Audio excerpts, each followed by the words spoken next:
어떻게 보면 전쟁에서 성을 빼앗는 것보다 성을 지키는 것이 더 어렵다고 할 수 있습니다. 옛날 사극에 보면 군사들이 어렵게 성을 빼앗았지만 지킬 수 없어서 다시 빼앗기는 경우가 있고, 또 심지어 스스로 성을 버리고 떠나는 경우도 있습니다. 참 안타까운 일이라고 할 수 있습니다. 명예도 마찬가지인 것 같습니다. 명예를 얻는 것보다 지키는 것이 더 어려울 수 있습니다. 어렵게 얻은 명예를 잃어버린다면 얼마나 안타깝겠습니까?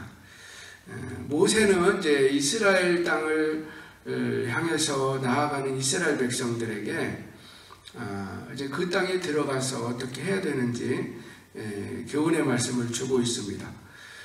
그 땅에 들어가서 가나안 땅을 차지하는 것도 중요하지만 거기에 그 가나안 땅에 들어가는 것으로 만족해서는 안 된다는 것입니다. 그 땅에 들어가서 자자손손 오랫동안 복을 받으며 살아야 한다는 것이죠. 자, 그렇다면 이스라엘 사람들이 가나안 땅에 들어가서 다시 그 땅에서 쫓겨나지 않고 오랫동안 차지하면서 살려면 어떻게 해야겠습니까? 신명기 4장에서 모세는 긍정적인 측면에서도 말씀하고 또 부정적인 측면에서도 경고를 하고 있습니다. 먼저 앞에 부분에서는 하나님의 규례와 법도를 잘 지켜야 된다. 하나님의 말씀을 지키되 온전히 지켜야 되고 온전히 순종해야 된다는 말씀을 하고 있습니다. 그리고 자녀들에게 하나님의 말씀을 부지런히 가르쳐야 된다. 그래서 그 말씀을 떠나지 않게 해야 한다는 것입니다. 그런데 오늘 본문에서는 부정적인 측면에서 경고의 말씀을 하고 있습니다. 어제도 이제 비슷한 말씀이 있었죠. 그 이스라엘 사람들이 가나안 땅에 들어가서 오랫동안 복을 누리며 살려면은 그 땅에 살던 사람들처럼 우상을 숭배해서는 안 된다는 것이죠. 우상을 만들어서 안 되고 우상을 섬겨서는 안 된다는 것입니다. 오직 하나님만 섬겨야 한다는 것입니다. 어제도 나눴지만 우상숭배의 본질이 뭡니까? 우상숭배의 본질은 탐심이라고 할 수 있어요.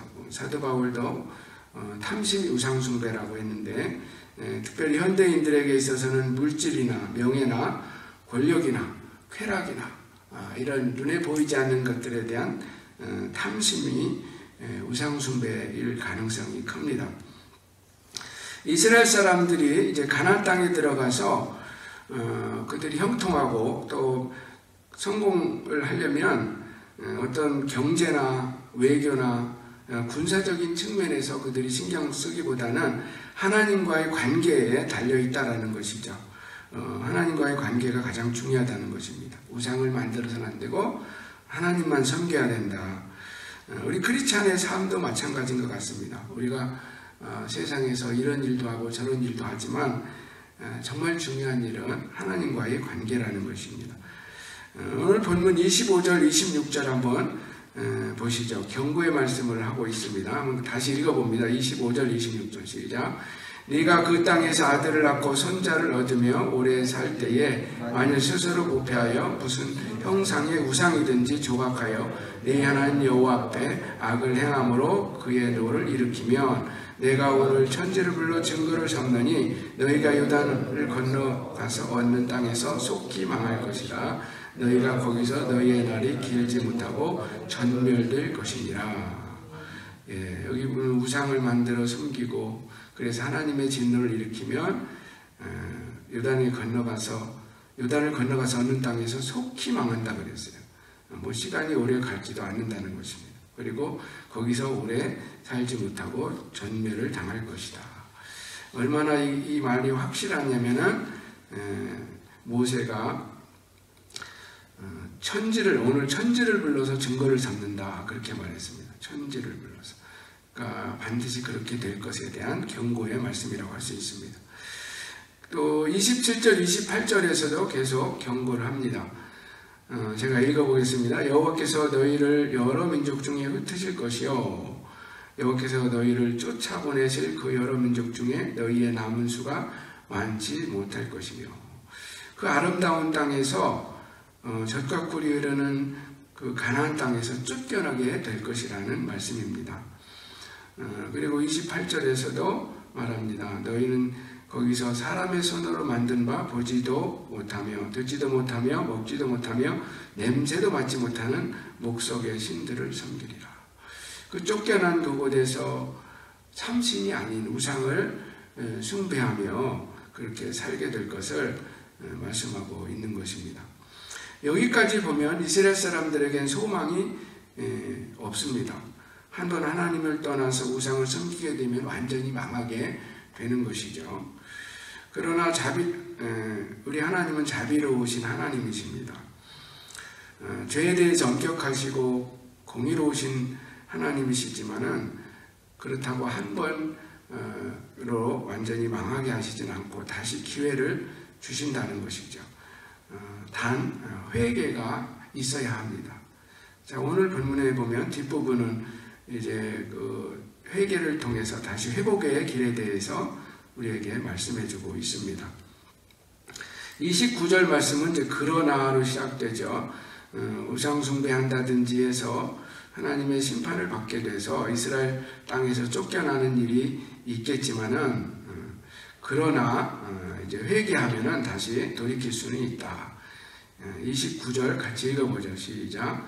그러나 네가 거기서 네 하나님 여호와를 찾게 되리니 만일 마음을 다하고 뜻을 다하여 그를 찾으면 만나리라. 아멘. 비록 하나님께 불순종하여 심판을 받아서 약속의 땅에서 쫓겨나는 일이 일어난다 해도 진심으로 회개하고 돌이킨다면 아직 소망은 있다. 모세는 마치 이스라엘 사람들의 미래를 알긴 한 것처럼 하나님을 떠났던 이스라엘 사람들이 하나님께로 돌아오게 될 것을 말씀하고 있는 것입니다.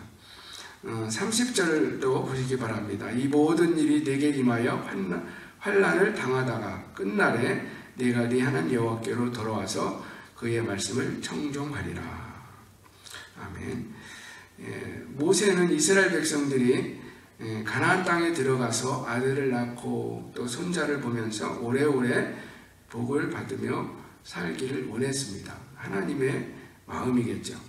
그러나 혹시 범죄함으로 하나님의 진노를 받아서 그 땅에서 쫓겨나게 되었을 때 어떻게 해야 되는가 오늘 말씀을 해주고 있습니다. 회복을 위해서는 반드시 회개가 필요하다는 것입니다. 회개를 통해서 하나님께로 돌이켜야 한다는 것입니다. 여러분, 회개에는 몇 가지 원칙이 있는데요. 첫 번째 원칙은 회개할 때 진정한 회개는 솔직해야 한다는 것입니다. 그러니까 마음속에 있는 그것들을 다 털어놓으면서 하나님 앞에 솔직한 회개를 해야 됩니다. 요엘서에 보면은 너희는 옷을 찢지 말고 마음을 찢고 여호와께로 돌아오라. 그는 은혜로우시며 자비로우시며 노하기를 더디게 하시며 인애가 크시사 뜻을 돌이켜 재앙을 내리지 아니하시나니라고 했습니다. 오늘 본문에서도 모세는 하나님을 자비로우신 하나님이라고 소개하고 있습니다. 31절 한번 같이 읽어볼까요? 시작. 네 하나님 여호와는 자비하신 하나님이시라. 그가 너를 버리지 아니하시며 너를 멸하지 아니하시며 네 조상들에게 맹세하신 언약을 잊지 아니하시리라. 아멘.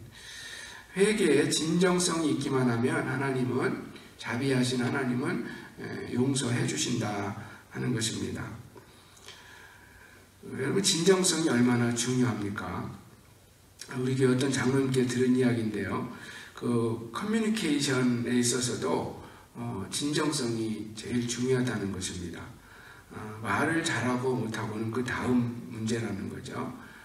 말을 잘 못해도 진정성 있게 얘기하면은 누구보다도 좋은 그런 커뮤니케이터가 될 수 있다는 것입니다. 하물며 우리 하나님과의 관계에서 우리가 회개할 때 진심으로 회개하기만 한다면 하나님께서 그 회개를 들으시고 또 새로운 기회를 주신다는 것이죠. 우리가 잘 아는 요한일서 1장 8절에서 10절을 한번 보시면은 이런 말씀이 나옵니다. 만일 우리가 죄가 없다고 말하면 스스로 속이고 또 진리가 우리 속에 있지 아니할 것이요 만일 우리가 우리 죄를 자백하면 그는 미쁘시고 의로우사 우리 죄를 사하시며 우리를 모든 불의에서 깨끗하게 하실 것이요 만일 우리가 범죄하지 아니하였다 하면 하나님을 거짓말하는 이로 만드는 것이니 또한 그의 말씀이 우리 속에 있지 아니하니라. 우리가 하나님 앞에서 죄가 있는데 없다고 할 필요가 없는 거죠. 잘못했으면 잘못한 것을 솔직하게 마음으로부터 돌이켜야 한다는 것입니다. 그리고 진정한 회개는 두 번째로 행동이 반드시 동반되어야 된다는 것입니다. 그러니까 행동이 뒤따라야 한다는 것입니다. 입술만의 회개로는 하나님을 감동시킬 수 없고 또 하나님께 인정받을 수 없는 것입니다. 세례 요한이 요단강에서 세례를 베풀 때 많은 사람들이 나와서 세례를 받았는데 어떻게 세례 요한이 외쳤습니까? 여러분 회개에 합당한 열매를 맺으십시오. 회개에 합당한 열매를 맺어야 한다고 말씀하고 있습니다. 우리가 잘 아는 그 여리고의 세리장은 예수님을 만나서 어떤 변화를 일으켰습니까? 어떤 입술의 변화가 일어난 것이 아니라 입술만의 변화가 아니라 그의 삶의 변화가 일어났죠. 그래서 재산들도 나누어 주고 누구에게 속여 빼앗은 것이 있다면 4배로 갚아 주었습니다. 그 여호수아서에 보면은 여리고 성의 기생 라합 이야기가 나오죠. 기생 라합이 이제 하나님을 믿게 되고 그래서 그 가정이 구원을 얻게 되는데 여리고 성이 다 멸망받을 때 그 구원을 얻게 되는데 여러분 그 기생 라합이 그 이후의 삶이 어떠했을 것이라고 생각해 보실 수 있나요? 뭐 성경에 나와 있지는 않지만 아마 그 이후로 계속 기생 생활을 하지는 않았을 것이다. 우리가 생각해 볼 수 있죠. 우리가 하나님을 믿는다면 삶의 변화가 꼭 일어나야 하는 것입니다. 회개는 행동이 뒤따라야 한다는 것을 우리가 기억해야 합니다. 그리고 세 번째로 회개는 진정한 회개는 미루지 않아야 합니다. 회개에도 타이밍이 굉장히 중요합니다. 그래서 오늘이 중요한 것이죠. 오늘이 은혜 받을 날이고 지금이 회개할 때인 것입니다. 그러니까 나중으로 미루면 안 되는 것입니다. 우리가 일을 중요한 일도 나중으로 미루다가 하지 못하는 경우가 참 많습니다. 뭐 예를 들어 농사를 짓는 사람들이 차일피일 미루다가는 농사를 지을 수가 없습니다. 때를 지나면 뚫을 수도 없고 또 심을 수도 없습니다. 회개는 나중에 해야 되는 것이 아니라 지금 해야 되죠. 우리 삭개오 얘기 아까 나눴지만은 그가 예수님을 만난 후에 1년 후에 변화되었나요? 아닙니다. 그 즉시로 회개하고 새로운 삶을 시작했습니다. 하나님께서 오늘 우리들에게도 어떤 회개의 마음을 주실 때에 그 마음을 하나님께서 주실 때 순종해야 하는 것입니다. 그리고 하나님 앞에 진실한 회개를 해야 하는 것입니다. 사랑하는 성도 여러분, 오늘 새벽에 주의 말씀 앞에 앉아있는 여러분, 혹시 우리가 하나님의 말씀을 기준으로 보았을 때 돌이킬 것이 있다면 나중으로 미루지 마시고 오늘 아침에 진심으로 회개하면서 그리고 그 회개 합당한 열매를 맺게 되기를 축원합니다. 혹시 하나님과의 관계가 죄로 인해서 깨어져 있거나 또는 멀어져 있는 분이 있다면 다시 하나님을 찾고 만나고 회개를 통해서 관계가 회복되는 은혜가 있기를 축원합니다. 혹시 마음의 순풀이나 교만으로 인해서 또 이웃과의 관계가 깨어져 있는 분이 있다면 또 가족 간의 관계가 깨어져 있는 분이 있다면 용서와 화해를 통해서 새롭게 되기를 축원합니다. 실천하지 못한 그런 말씀, 실천하지 못하는 말씀이 있다면 다시 실천을 결단하실 수 있길 바랍니다. 우리 하나님은 자비로우신 하나님이십니다. 우리가 진심으로 돌이키고 찾으면 만나주시고 용서해 주시고 회복시켜 주십니다. 예레미야를 통해서 우리에게 약속을 주셨습니다. 이 구절만 같이 읽고 말씀을 마치려고 하는데 예레미야 29장 11절에서 14절 말씀 한번 찾아보시면 좋겠습니다. 예레미야 29장 11절에서 14절 말씀 제가 읽어드리겠습니다. 여호와의 말씀이니라. 너희를 향한 나의 생각을 내가 아나니 평안이요 재앙이 아니니라. 너희에게 미래와 희망을 주는 것이니라. 너희가 내게 부르짖으며 내게 와서 기도하면 내가 너희의 기도를 들을 것이요 너희가 온 마음으로 나를 구하면 나를 찾을 것이요 나를 만나리라. 이것은 여호와의 말씀이니라. 나는 너희들을 만날 것이며 너희를 포로된 중에서 다시 돌아오게 하되 내가 쫓아 보내었던 나라들과 모든 곳에서 모아 사로잡혀 떠났던 그곳으로 돌아오게 하리라. 이것은 여호와의 말씀이니라. 아멘.